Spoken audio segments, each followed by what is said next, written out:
Alden Richards and Miss Catherine Bernardo. Bakit nga ba pinuputakte ngayon ng ilang mga Kim Pao fans dahil sa delay noong nakanila? And for today's video, nag-post po ng ilan sa mga glam team ni Miss Catherine Bernardo na si John Vale sa kanya pong IG account na meron pong work ngayon si Miss Cat. Meron siyang endorsement shoot. At of course, syempre, napag-usapan din po sa isang interview ni Miss Catherine Bernardo yung patungkol daw di umano sa kanyang 2025 fitness goal coach behind Catherine Bernardo's revenge body. So, ganun po nila pinangalanan, no? Revenge body. Pwedeng po sa isang article, they said that it's a new year, new you, a box office success, and possibly a new love life that has been awaiting Hello Love Again star Catherine Bernardo's for 2025. Just like Catherine, actors Aldo Mulak, Richard Gomez are now superbuds or celebrity endorser of food label Century Tuna, as superbuds Alden Richards are being trained by Century Tuna's Superbuds 2014 as male grand champion and fitness coach Mauro Lumba, credited as the one who helped Catherine achieve her revenge body. So, post break up with Daniel Padilla. Kasi ito yung kasagsagan po na kung saan si Miss Catherine at si Mr. Daniel Padilla po that time is nag-announce sa kanilang breakup. Kaya po doon po nila kinuha yung title na revenge body ni Miss Catherine. Ano? Talagang mapangahas ang ilan sa mga videos na inilabas po ng Superbuds 2024 if I'm not mistaken. Last year lang po yun, diba? So, kaya po talagang talagang very trending po ito at na talagang pinag-usapan ng todo sa social media, mga pasabog niya. Pero alam niyo po ba na mas pinag-uusapan ngayon sa X na dating Twitter ang kung saan pinuputakte ng ilang mga Kim Pao fans ang cut din. Dahil sinasabi po nila, matapos kasi na itong si Mr. Paolo na partner po nitong si Miss Kim Chu ay in-unfollow ang Star Cinema. Usap-usapan ngayon sa social media ang issue umano sa pagitan ng Kim Pao at Star Cinema. Sa katunayan ay trending sa X or dating Twitter ang Kim and Pao at Kim Chu or Paolo Avellino. Ito ay matapos mapansin na marami na in-unfollow ng on-screen partner ng nasabing film production company ang ABS-CBN sa Instagram. Dahil dyan, may mga chikang kumakalat na mauudlot di umano ang upcoming movie ng dalawa na pinamagatang My Love Will Make You Disappear na ang release date sana ay darating na February. Kung matatandaan po ninyo is technically or originally ang talagang play date niyan is mauuna talaga yan dun sa movie ng Kat din. Pero dahil po mas binigyan ng priority yung movie ng Kat din, sila po yung binigyan ng chance na mapanood ng November. So dahil po dito medyo na-atras po yung movie ng Kim Pao at Kat din po yung inuna.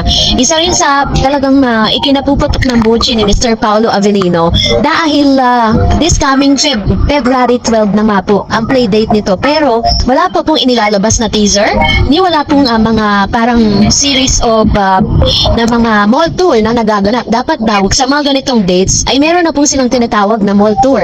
Hindi po nila maunawaan kung bakit daw ganon ang trato sa kanila ng Star Cinema.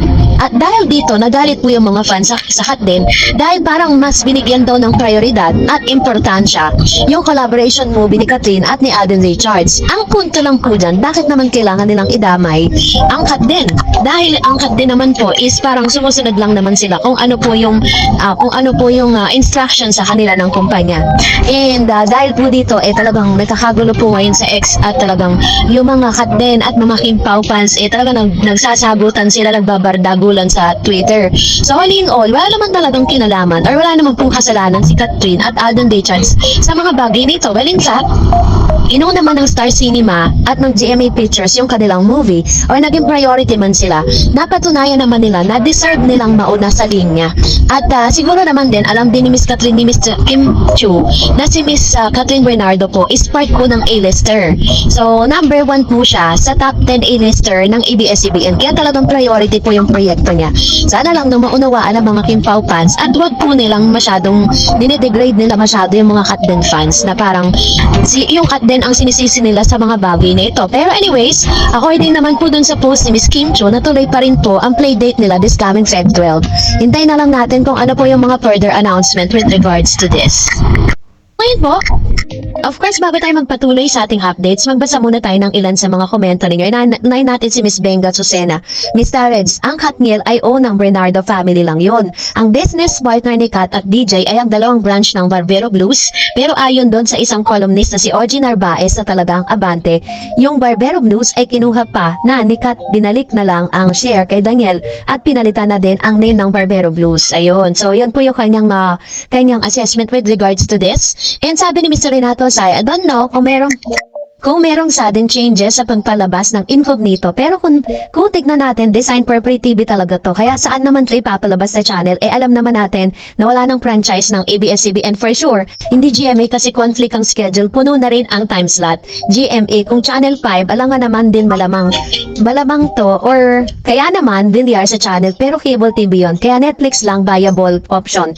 Just like Lavender Fields. Plus, problematic pa yung mga cast, dami controversy na harap ng kasakit sa bangs.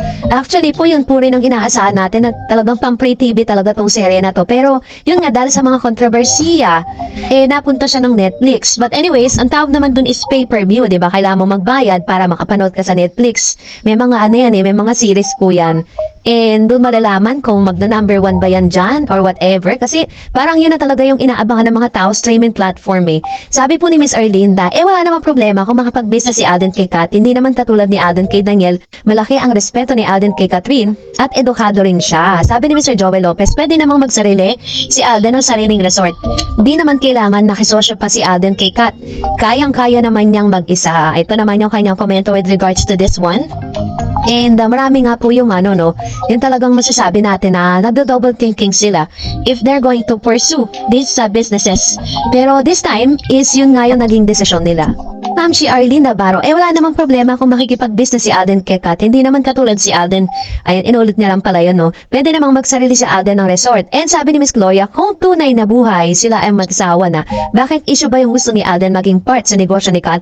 Wag na lang makialam kung alam mong hindi ka nakakatulong dahil may sarili silang isip. Matalino sila, so wag na kayong makialam. Mainit ulo ni Glorioso Silvano, no? Hindi ko alam bakit. Minom ka kaya ng gamot, ma'am she. Baka mamaya, na-high blood ka na, no?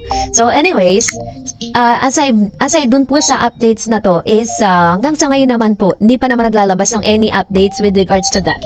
So, salamat po sa inyong mga comment and that's it for today. For more videos and updates, please don't forget to like and subscribe and please don't forget to follow my Facebook page, Dar Eds TV. God bless everyone!